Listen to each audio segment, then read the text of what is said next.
Salmos, capítulo 85. Foste favorável à tua terra, ó Senhor. Trouxeste restauração a Jacó. Perdoaste a culpa do teu povo e cobriste todos os seus pecados. Retiraste todo o teu furor e te afastaste da tua ira tremenda. Restaura-nos mais uma vez, ó Deus, nosso Salvador, e desfaz o teu furor para conosco. Ficarás indignado conosco para sempre? Prolongarás a tua ira por todas as gerações? Acaso não nos renovarás a vida, a fim de que o teu povo se alegre em ti? Mostra-nos o teu amor, ó Senhor, e concede-nos a tua salvação.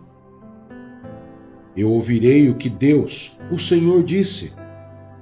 Ele promete paz ao seu povo, aos seus fiéis. Não voltem eles à insensatez. Perto está a salvação que ele trará aos que o temem, e a sua glória habitará em nossa terra. O amor e a fidelidade se encontrarão, a justiça e a paz se beijarão. A fidelidade brotará da terra, e a justiça descerá dos céus. O Senhor nos trará bênçãos, e a nossa terra dará a sua colheita. A justiça irá diante dele, e preparará o caminho para os seus passos.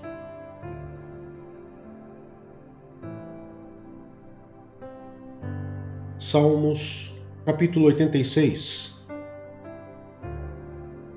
Inclina os teus ouvidos, ó Senhor, e responde-me, pois sou pobre e necessitado. Guarda minha vida, pois sou fiel a ti. Tu és o meu Deus. Salva o teu servo que em ti confia. Misericórdia, Senhor, pois clamamos a ti sem cessar. Alegra o coração do teu servo, pois a ti, Senhor, elevo a minha alma. Tu és bondoso e perdoador, Senhor, rico em graça, para com todos os que te invocam. Escuta a minha oração, Senhor. Atenta para a minha súplica. No dia da minha angústia clamarei a ti, pois tu me responderás. Nenhum dos deuses é comparável a ti, Senhor. Nenhum deles pode fazer o que tu fazes. Todas as nações que tu formaste virão e te adorarão, Senhor, e glorificarão o teu nome. Pois tu és grande e realizas feitos maravilhosos. Só tu és Deus. Ensina-me o teu caminho, Senhor, para que eu ande na tua verdade. Dá-me um coração inteiramente fiel, para que eu tema o teu nome. De todo o meu coração te louvarei, Senhor, meu Deus. Glorificarei o teu nome para sempre, pois grande é o teu amor para comigo. Tu me livraste das profundezas do Seol. Os arrogantes estão me atacando, ó Deus. Um bando de homens cruéis, gente que não faz caso de ti, procura tirar minha vida. Mas tu, Senhor, és Deus compassivo e misericordioso, muito paciente, rico em amor e em fidelidade. Volta-te para mim, tem misericórdia de mim. Concede a tua força a teu servo e salva o filho da tua serva. Dá-me um sinal da tua bondade, para que os meus inimigos vejam e sejam humilhados, pois tu, Senhor, me ajudaste e me consolaste.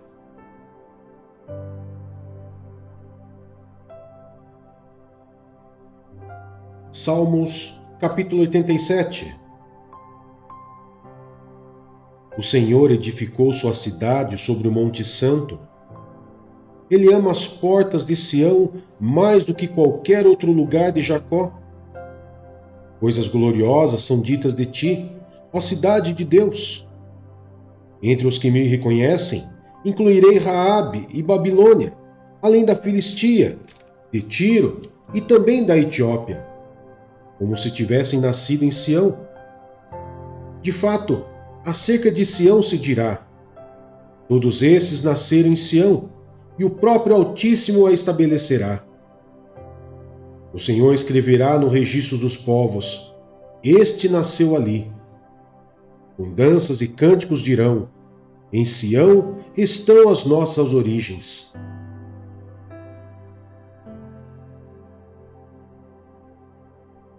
Efésios capítulo 2. A nova vida em Cristo. Vocês estavam mortos em suas transgressões e pecados, nos quais costumavam viver, quando seguiam a presente ordem deste mundo e o príncipe do poder do ar, o espírito que agora está atuando nos que vivem na desobediência. Anteriormente, todos nós também vivíamos entre eles, satisfazendo as vontades da nossa carne, seguindo os seus desejos e pensamentos. Como os outros, éramos por natureza merecedores da ira. Todavia, Deus, que é rico em misericórdia, pelo grande amor com que nos amou, deu-nos vida com Cristo, quando ainda estávamos mortos em transgressões. Pela graça, vocês são salvos. Deus nos ressuscitou com Cristo e com Ele nos fez assentar nas regiões celestiais em Cristo Jesus, para mostrar, nas eras que hão de vir, a incomparável riqueza de sua graça, demonstrada em sua bondade para conosco em Cristo Jesus. Pois vocês são salvos pela graça, por meio da fé, e isto não vem de vocês, é dom de Deus. Não por obras, para que ninguém se glorie. Porque somos criação de Deus realizada em Cristo Jesus para fazermos boas obras, as quais Deus preparou antes para nós as praticarmos. A nova humanidade em Cristo. Portanto, lembre-se de que anteriormente vocês eram gentios por nascimento, e chamados em circuncisão pelos que se chamam circuncisão, feita no corpo por mãos humanas, e que naquela época vocês estavam sem Cristo, separados da comunidade de Israel, sendo estrangeiros quanto às alianças da promessa, sem esperança e sem Deus no mundo. Mas agora, em Cristo Jesus, vocês que antes estavam longe, foram aproximados mediante o sangue de Cristo. Pois Ele é a nossa paz, o qual de ambos fez um e destruiu a barreira, o muro de inimizade, anulando em seu corpo a lei dos mandamentos, expressa em ordenanças. O objetivo dele era criar em si mesmo, dos dois, um novo homem, fazendo a paz, e reconciliar com Deus os dois em um corpo, por meio da cruz, pela qual ele destruiu a inimizade. Ele veio e anunciou paz a vocês que estavam longe e paz aos que estavam perto, pois por meio dele, tanto nós como vocês temos acesso ao Pai por um só Espírito. Portanto, vocês já não são estrangeiros nem forasteiros, mas concidadãos dos santos e membros da família de Deus, edificados sobre o fundamento dos apóstolos e dos profetas, tendo Jesus Cristo como pedra angular, no qual todo o edifício é ajustado e cresce para tornar-se um santuário santo no Senhor. Nele, vocês também estão sendo edificados juntos, para se tornarem morada de Deus por seu Espírito.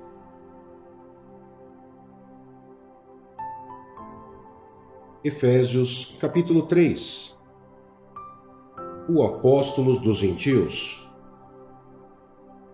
Por essa razão oro, eu, Paulo, prisioneiro de Cristo Jesus, em favor de vocês, gentios. Certamente vocês ouviram falar da responsabilidade imposta a mim em favor de vocês pela graça de Deus. Isto é, o mistério que foi dado a conhecer por revelação, como já lhes escrevi em poucas palavras. Ao lerem isso, vocês poderão entender a minha compreensão do mistério de Cristo. Esse mistério não foi dado a conhecer aos homens de outras gerações, mas agora foi revelado pelo Espírito aos santos apóstolos e profetas de Deus, significando que, mediante o Evangelho, os gentios são coerdeiros com Israel, membros do mesmo corpo e coparticipantes da promessa em Cristo Jesus.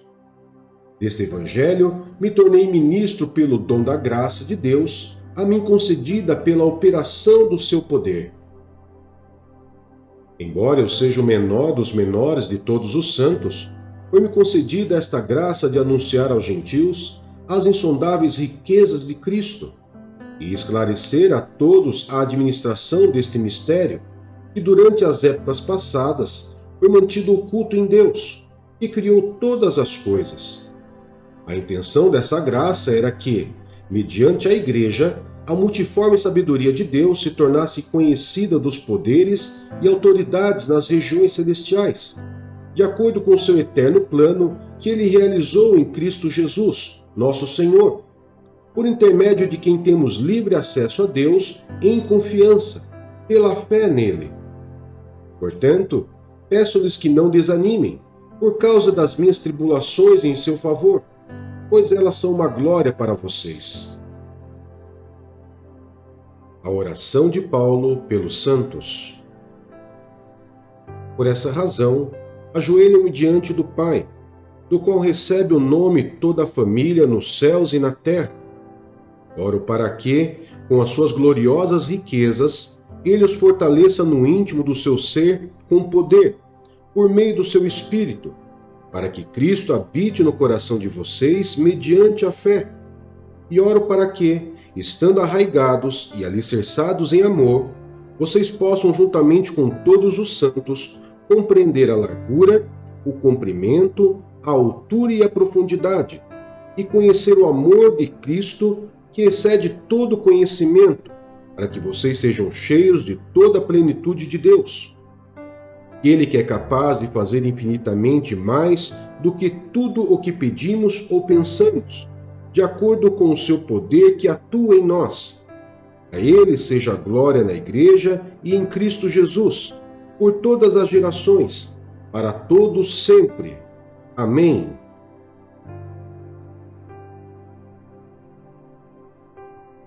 Efésios, capítulo 4. A unidade do corpo de Cristo. Como prisioneiro no Senhor, rogo-lhes que vivam de maneira digna da vocação que receberam.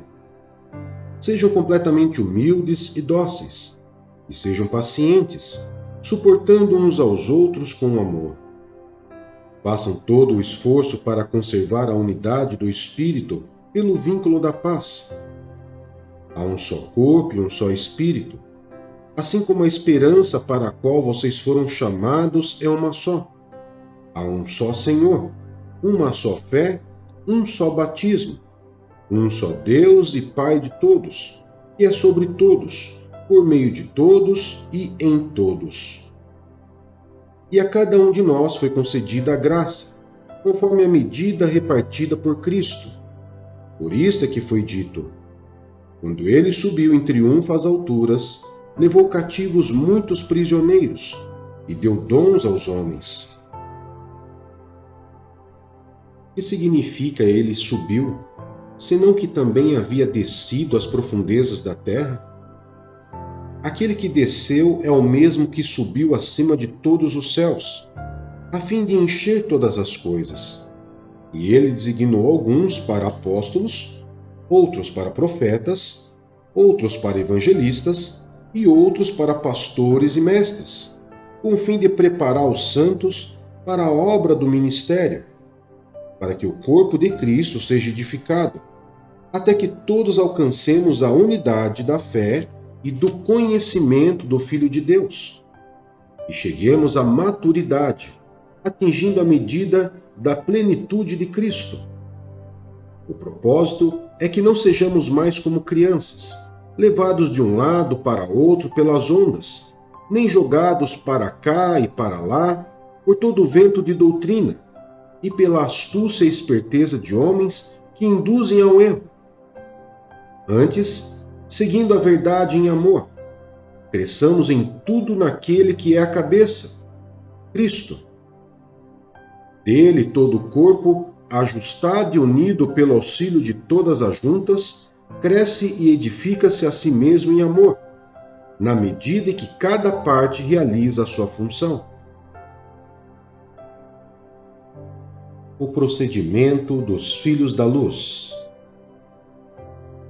Assim, eu lhes digo, e no Senhor insisto, que não vivam mais como os gentios, que vivem na inutilidade dos seus pensamentos. Eles estão obscurecidos no entendimento e separados da vida de Deus por causa da ignorância em que estão, devido ao endurecimento do seu coração. Tendo perdido toda a sensibilidade, eles se entregaram à depravação, cometendo com avidez toda espécie de impureza. Todavia, não foi isso que vocês aprenderam de Cristo. De fato, vocês ouviram falar dele, e neles foram ensinados de acordo com a verdade que está em Jesus. Quanto à antiga maneira de viver, vocês foram ensinados a despir-se do velho homem, que se corrompe por desejos enganosos, a serem renovados no modo de pensar e a revestir-se do novo homem, criado para ser semelhante a Deus em justiça e em santidade, proveniente da verdade. Portanto, cada um de vocês deve abandonar a mentira e falar a verdade ao seu próximo, pois todos somos membros de um mesmo corpo. Quando vocês ficarem irados, não pequem. Apaziguem a sua ira antes que o sol se ponha, e não deem lugar ao diabo. O que furtava, não furte mais. Antes trabalhe, fazendo algo de útil com as mãos, para que tenha o que repartir com quem estiver em necessidade. Nenhuma palavra torpe saia da boca de vocês, mas apenas a que for útil para edificar os outros, conforme a necessidade, para que conceda graça aos que a ouvem. Não entristeçam o Espírito Santo de Deus, com o qual vocês foram selados para o dia da redenção. Livrem-se de toda amargura, indignação e ira, gritaria e calúnia, bem como de toda maldade. Sejam bondosos e compassivos uns para com os outros, perdoando-se mutuamente, assim como Deus os perdoou em Cristo.